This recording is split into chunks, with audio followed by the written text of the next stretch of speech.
Dear student, last classes में हमने transmissibility ratio को देखा था, जिसमें हमने ये देखा था कि जो भी फोर्स ट्रांसमिट हो रहे हैं उसको हम आइसोलेट कैसे करें। तो सबसे पहले मैंने फोर्स ट्रांसमिसिबिलिटी के केस में बात की थी कि हम स्प्रिंग लगा दें। फिर हमने कहा था कि नहीं, हम स्प्रिंग एंड डैम्पर भी लगा के देखें तो क्या ट्रांसमिसिबिलिटी रेशियो पे इफेक्ट आया, वो हम लोगों ने देखा। आज की क्लास में उससे मिलता जुलता एक न्यूमेरिकल, जो कि अभी तक जितने भी ट्रांसमिसिबिलिटी रेशियो से रिलेटेड डेरिवेशंस हमने किए लगभग सब इस न्यूमेरिकल में कवर कर पाए। तो करते हैं न्यूमेरिकल स्टार्ट। द न्यूमेरिकल बोलता भी जाऊंगा, साथ साथ में अपना गिवन डेटा भी लिखते जाएंगे, ठीक है। तो a single slider engine has an out of balance force. क्या बोला गया? Single slider engine has an out of balance force. Out of balance यानी अनबैलेंस रिप्रेजेंट करने का दूसरा तरीका है। और अगर सिंगल स्लाइडर इंजन है और वो बोल देता है स्लाइडर का मास, तो दैट इज ऑल्सो ओके, क्योंकि हमें पता है कि जो अनबैलेंस क्रिएट करता है वो स्लाइडर का मास ही करता है। बट इसमें एक नई टर्मिनोलॉजी यूज की, आउट ऑफ बैलेंस फोर्स। तो न्यूमेरिकल में आउट ऑफ बैलेंस फोर्स बोल दिया गया है 500 न्यूटन का at an engine speed of 300 revolution per minute. तो 500 न्यूटन एक मेरे पास है out of balance force, unbalanced. दूसरी टर्म है मेरे पास 300 आरपीएम, जो कि स्पीड है उसकी। The complete mass of the engine is 200 kg, that is total mass engine का, यानी कैपिटल एम दे दिया है 200 kg। फिर उसके बाद बोला and it is carried on a set of springs of total stiffness. Set of springs दिए उनकी टोटल स्टिफनेस, अब वो सीरीज में पैरेलल में, that is secondary thing, but उन्होंने बोला सेट ऑफ स्प्रिंग जिनकी टोटल स्टिफनेस 30,000 न्यूटन मीटर, यानी के जो इक्विवेलेंट है that is 30,000 newton per metre दे दिया।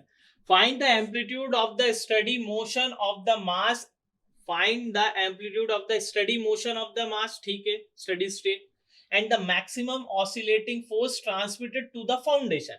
अब वो इंजन जो है वो फाउंडेशन पे रखा होगा, तो सबसे पहले तो मुझे उसके स्टडी स्टेट एम्पलीट्यूड निकालना है, ठीक है। स्टडी स्टेट मोशन बोला है, वही amplitude, steady state motion find out करना है। उसके बाद मुझे करना है maximum oscillation, oscillating force transmission, तो फोर्स ट्रांसमिटेड फाइंड आउट करना है, फोर्स ट्रांसमिटेड फाइंड करना है to the found. If a viscous damper is provided in between the mass and the foundation, spring के साथ साथ डैम्पर भी दे दिया, तो डैम्पिंग डैम्पर दिया, वो भी विस्कस डैम्पर दिया है। The damping force is, damping force direct दे दी है, that is 10 newton at a velocity दे दी है, यानी एक्स डॉट दे दिया है इस केस में 0.01 मीटर पर सेकेंड। ये डैम्पर की केस की कंडीशन है, ठीक है। Find the amplitude of forced damped oscillation of the mass and it's angle of lag with disturbance. पहले स्प्रिंग के साथ था, अब डैम्पर के साथ भी पूछा गया है, कहीं वही चीज, amplitude of force transmitted, amplitude of force transmitted, angle of lag भी पूछा है, ठीक है। ये सारी चीजें पूछनी है विद डिस्टर्बिंग, इतनी चीजें हमें फाइंड आउट करनी है इस पर्टिकुलर न्यूमेरिकल में। तो जितना भी ये आइसोलेशन हम लोगों ने किया है उसमें ये सब इसमें कैलकुलेट करने में। तो हम सॉल्यूशन पे स्टार्ट करते हैं, क्योंकि रेसिप्रोकेटिंग अनबैलेंसिंग है तो मुझे जो इक्विवेलेंट अनबैलेंस्ड फोर्स दिया है वो एफ इक्विवेलेंट अनबैलेंस लिख देता हूं इसको, that is M R omega square लिया था, पर आर और आर मिला हुआ था तो हम इसको ई ही लेके चलते हैं, M E omega square. E will be the eccentric distance in case of rotary and R C crank radius in case of reciprocating engine, जो भी जिस मास को रोटेशन के लिए हेल्प लग रही है, तो ई मान लेता हूं मैं, और इसकी वैल्यू दी है 500 न्यूटन, ठीक है। अब कैपिटल एम ही, क्योंकि टोटल मास के कारण आया इसलिए हम यहां पर कैपिटल एम लेंगे। कैपिटल एम कितना दिया है? 200 kg। और ओमेगा कैसे निकालूं, क्योंकि मेरे को एन दिया हुआ है 300 आरपीएम और ये एफ इक्विवेलेंट मान लो आप, ठीक है। 300 आरपीएम और के की वैल्यू भी दी हुई है मेरे पास 30,000 न्यूटन।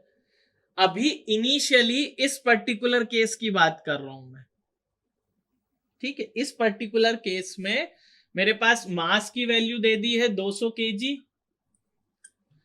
के की वैल्यू दे दी है 30,000 न्यूटन पर मीटर, ठीक है। एन की वैल्यू दे दी है मेरे को, एन की वैल्यू 300 आरपीएम, सारी एक बार फिर से लिख रहा हूं। और मैं मान रहा हूं कि जीटा 0 है इनिशियली इस वाले केस के लिए, ठीक है। तो मैं सीधे के सीधे फॉर्मूले पे आता हूं। पहला मेरे को स्टडी स्टेट मोशन पूछा है, तो स्टडी स्टेट के लिए जब एम्पलीट्यूड निकाल रहा हूं, study state amplitude in case of reciprocating unbalancing, तो it is equals to capital M X upon में एम ई। तो यहां पर ध्यान दो, ये मैंने कैपिटल एम लिखा है, this is not capital M, this is small M, ठीक है। तो this 500 newton will be M E omega square. ये जो कैपिटल एम हम लेंगे, ये लेंगे जब हम नेचुरल फ्रीक्वेंसी फाइंड आउट करेंगे, क्योंकि अभी इसमें एम ई की वैल्यू नहीं दी हुई है, वो यहां से मुझे फाइंड आउट करनी पड़ेगी, ठीक है। तो एम एक्स अपॉन में M E equals to R square upon में under root 1 minus R square का whole square plus 2 zeta R का होल स्क्वायर, ठीक है। अब यहां पर जीटा 0 है, आर की वैल्यू कितनी है, ओमेगा अपॉन में ओमेगा है, ठीक है। अब मैं निकाल लेता हूं, ओमेगा की वैल्यू कैसे निकालूंगा, 2 पाई एन बाय 60। तो 2 पाई एन कितना है, 300 आरपीएम डिवाइडेड बाय 60। तो यहां से ओमेगा की वैल्यू आ गई 10 पाई। तो ओमेगा की वैल्यू कितनी आ गई, 10 पाई रेडियन पर सेकेंड, रेडियन पर सेकेंड। और एम ई की वैल्यू कितनी दे दी है, एम ई की वैल्यू निकाल लेता हूं, M E omega square equals to F. तो यहां से एम इंटू ई की पूरी वैल्यू निकाल देता हूं, जो यहां पर पुट कर दूंगा, ठीक है। कितनी दे दी है, 500 डिवाइडेड बाय 10 पाई का होल स्क्वायर। तो यहां से मेरी एम ई की वैल्यू फाइंड आउट हो जाएगी। एम ई की वैल्यू जब आप इसे कैलकुलेट करेंगे तो आएगी 507, दोनों का प्रोडक्ट एम इंटू ई, क्योंकि अलग अलग वैल्यूज नहीं दी है तो मेरे को प्रोडक्ट निकालना पड़ेगा। Fortunately we have that M E product, तो डायरेक्ट वैल्यू ले देते हैं, इसकी जगह कुछ और तो लेना नहीं है। अब नेचुरल फ्रीक्वेंसी अगर सिस्टम की निकालनी है तो दैट इज अंडर रूट के बाय कैपिटल एम आएगा अब यहाँ पर मास, ठीक है। तो कैपिटल एम, के की वैल्यू 30,000, मास कितना दिया है 200 केजी। तो ओमेगा एन जब आप यहां से फाइंड आउट करेंगे तो ये निकल के आएगी 12.25 रेडियन पर सेकेंड, ठीक है। तो यहां से ये ओमेगा अपॉन में ओमेगा एन निकाल लिया, तो मेरे पास आर की वैल्यू आ जाएगी, आर की वैल्यू आ गई ओमेगा अपॉन में omega N, omega is 10 pi, omega N कितना है 12.25। तो आर इक्वल्स टू कितना आ जाएगा मेरा 2.57, ठीक। और जीटा की वैल्यू क्या है 0। तो जब जीटा की वैल्यू इसमें पुट की, यहां पर देखो x, x equals to R square, R square is 2.57 का whole square into M E, M E is 0.507 upon में m, capital M is 200 kg, that is 200 into, ये देखो जीटा इक्वल्स टू 0, ये चले जाएंगे, ये और ये कैंसिल हो जाएंगे, ठीक है। बट हमें ये ध्यान रखना है माइनस में ऐसा कुछ भी नहीं, जैसे ये 0 हो गया, square root under root cancel हो गया, तो क्या बचेगा 1 माइनस आर स्क्वायर, ठीक है। 1 माइनस आर स्क्वायर बचा, तो इसकी जगह क्या रख दूंगा मैं 1 माइनस आर, आर कितना है 2.57 का होल स्क्वायर, ठीक है। तो ये डायरेक्ट मेरे पास x की वैल्यू हो जाएगी -2.987 इंटू 10 की पावर -3 mm, ठीक है। अब नेग्लेक्टिंग द नेगेटिव साइन,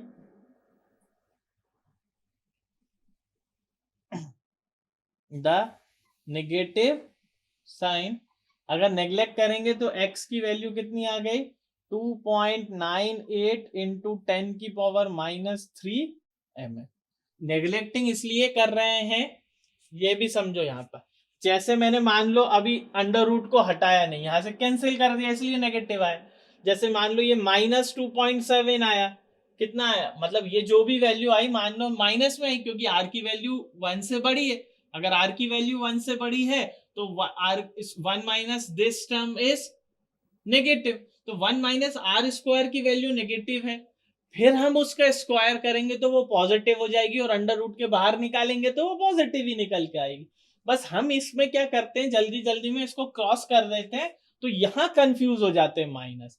तो जब भी ऐसी सिचुएशन आए तो पहले आर की वैल्यू फाइंड कर ले, अगर वो 1 से कम है तो फिर डायरेक्ट आप 1 माइनस आर स्क्वायर रख के कर ले, और अगर वो आर से कम नहीं है तो वो इसको स्क्वायर रूट करके 1 माइनस आर स्क्वायर का होल स्क्वायर करके आप कैंसिल आउट कर सकते हो। ठीक है, ये तरीका हो गया।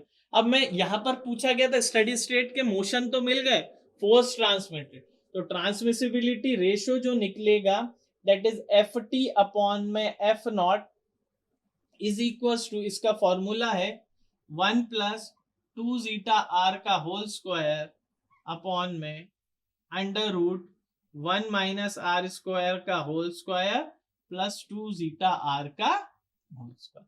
सो this is the formula of force transmissibility. Now zeta क्या है, जीरो है। अब जीटा अगर जीरो है तो ये वाली टर्म क्या हो जाएगी जीरो, ये वाली टर्म क्या हो जाएगी जीरो, तो क्या बचेगा एफ टी अपॉन में F naught will be equal to, ऊपर बचेगा 1, नीचे बचेगा 1 माइनस आर स्क्वायर। ठीक है, 1 माइनस आर स्क्वायर लें या आर स्क्वायर -1 लें, बात एक ही है। ठीक है, तो यहां से एफ टी की वैल्यू कितनी आ गई, एफ नॉट कितना है मेरा 500, एफ नॉट कितना है 500 अपॉन में 1 माइनस 2.57 का होल स्क्वायर। सो यहां से एफ टी की वैल्यू आ गई -89.21 newton. Neglecting the negative sign, क्योंकि फाउंडेशन में नेगेटिव साइन यहां नहीं जाएगा, क्योंकि मैं वही बोल रहा हूं ना 1 माइनस आर स्क्वायर ये नेगेटिव है, फिर इसका स्क्वायर करेंगे वो पॉजिटिव हो जाएगा, एंड देन अंडर रूट लेंगे। तो यहां पर again neglecting the negative sign, तो जो ट्रांसमिटेड फोर्स है वो कितनी है 89.21 न्यूटन। इतनी फोर्स ट्रांसमिट हो रही है कहां पर, फाउंडेशन में। ठीक है, तो ये हो गया आपका first part of the numerical. जब मैं बोल रहा हूं आइसोलेशन यूजिंग स्प्रिंग ओनली, तो ये जो पहला डेरिवेशन करवाया था वो हो गया आइसोलेशन यूजिंग स्प्रिंग ओनली। अब हम सेकंड केस में पहुंच रहे हैं, जब मैं बोल रहा हूं isolation using spring and damper. अब उसने डैम्पर की कंडीशन देके रखी है इस केस में। ठीक है, तो सेकंड केस की मैं बात कर रहा हूं कि व्हेन विस्कस डैम्पर हम लोगों ने इंट्रोड्यूस किया, विस्कस डैम्पर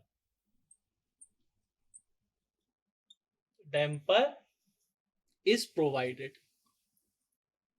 सेम कंडीशन में अब मैंने विस्कस डैम्पर प्रोवाइड कर दिया, तो F is given by C X dot. ठीक है, तो सी एक्स डॉट एफ की वैल्यू कितनी दी हुई है 10 न्यूटन। ठीक है, और C इंटू एक्स डॉट की वैल्यू कितनी दी है 0.01 मीटर पर सेकेंड। तो यहां से मेरा निकल जाएगा C की वैल्यू कितनी आ जाएगी, that is 1000 newton second per metre. तो C की वैल्यू निकाल ली, डैम्पिंग कोफिशिएंट निकाल लिया। Once the damping coefficient is found out, मैं निकाल सकता हूं zeta equals to C upon में CC, and that C upon में CC equals to 2 under root K into capital M। Capital M क्योंकि पूरे सिस्टम के मास को विथस्टैंड करेगा। ठीक है, तो C की वैल्यू कितनी है 1000, 2 K की वैल्यू कितनी है 30,000 इंटू मास की वैल्यू कितनी है 200। तो यहां से जब मैं जीटा सॉल्व करूंगा तो जीटा की वैल्यू आएगी 0.2, that is less than 1 and it is under dam system. ठीक है, मतलब डैम्पिंग जो है वो अंडर डैम्प्ड है, यानी वाइब्रेशन है उसमें। अगर अंडर डैम्प सिस्टम है और मैं बोल रहा हूँ वाइब्रेशन है, यानी वो समय के साथ कम होते जाएंगे और एक टाइम के बाद स्टेडी स्टेट एम्पलीट्यूड की एप्लीकेशन आ जाएगी। ठीक है, when zeta is equals to 0.2, तो मुझे amplitude of force vibration transmitted निकालना है। तो मैं क्या करूं, एम एक्स अपॉन में एम ई, ठीक है, और वही R square, M X upon में M E will be equals to R square upon में under root 1 minus R square का whole square plus 2 zeta R का होल स्क्वायर। ठीक है, तो यहां से मैं x की वैल्यू फाइंड आउट कर लूं, x इक्वल्स टू, देखो एम ई कितना है मेरा, एम ई इज 0.507, तो 0.507 इंटू आर स्क्वायर, आर की वैल्यू कितनी थी, आर की वैल्यू मैंने निकाली थी 2.57, तो ये हो गया 2.57 का स्क्वायर। ठीक है, अपॉन में एम कितना है 200 kg, इंटू ये वाली टर्म लिख रहा हूं मैं, है ना, अंडर रूट 1 माइनस 2.57 का स्क्वायर का whole square plus 2 zeta 0.2 into R 2.57 का होल स्क्वायर। ठीक है, तो जब सारी न्यूमेरिकल वैल्यूज पुट करके मैंने निकाला तो x की वैल्यू मेरी आ जाएगी 0.00294। ठीक है, तो ये x की वैल्यू आ जाएगी। अब x की वैल्यू जैसे ही आई मीटर में आएगी, और ये मीटर में है, तो ये आ जाएगा आपका 2.94 mm, 2.94 mm। ठीक है, तो ये वाली कंडीशन जैसे ही आई, अब मुझसे पूछा गया फाई फेज लैग, तो phi is given by 10 inverse 2 zeta R upon में 1 माइनस आर स्क्वायर। ठीक है, तो जैसे ही मैंने इसमें 10 इनवर्स वैल्यू पुट करी, 2 इंटू 0.2 इंटू 2.57 अपॉन में 1 माइनस 2.57 का स्क्वायर, तो यहां से फाई मेरा आया, फाई आएगा 169 degree 37 minute. So this value is for phi. ठीक है, तो जब मुझसे पूछा गया 500 न्यूटन फ्रीक्वेंसी, ये देखो यहां पर हम लोगों ने ये 2 बार किया। इनिशियली मैंने यहां पर लिया था F equals to M E omega square, यही लेना है छोटे m के कारण, फिर मैंने इसको बड़ा m कर दिया था। ये इसलिए क्योंकि बच्चे जनरली गलती कर देते हैं, स्मॉल m की जगह कैपिटल M ले लेते हैं, तो ये मुझे याद रखना है, इसलिए हमने ये वाला टर्म यहां पर यूज किया है। हमें ध्यान रखना है कि हमेशा स्मॉल m के कारण ही वो अनबैलेंस फोर्स रहा है। तो पहले उसने 500 न्यूटन 300 आरपीएम और ये दे दिया, इसमें उसने बोला सिर्फ आइसोलेशन यूजिंग डैम्पर ओनली, तो हम लोगों ने डैम्पर के केस में, मतलब आइसोलेशन यूजिंग स्प्रिंग ओनली, तो हम लोगों ने स्प्रिंग की केस लिया और जीटा की वैल्यू 0 लेके चलिए। ठीक है, इसको सॉल्व किया, फिर सेम प्रॉब्लम को उन्होंने क्या कहा कि इसी में जीटा भी इंट्रोड्यूस करेंगे तो क्या कंडीशन होगी, तो जब जीटा इंट्रोड्यूस करेंगे तो हमारे ये एम्पलीट्यूड निकलेंगे और यहां पर हमारे एम्पलीट्यूड्स ये थे। तो this is all about the problem for force transmissibility in case of spring only isolation or spring and damper isolation. Thank you.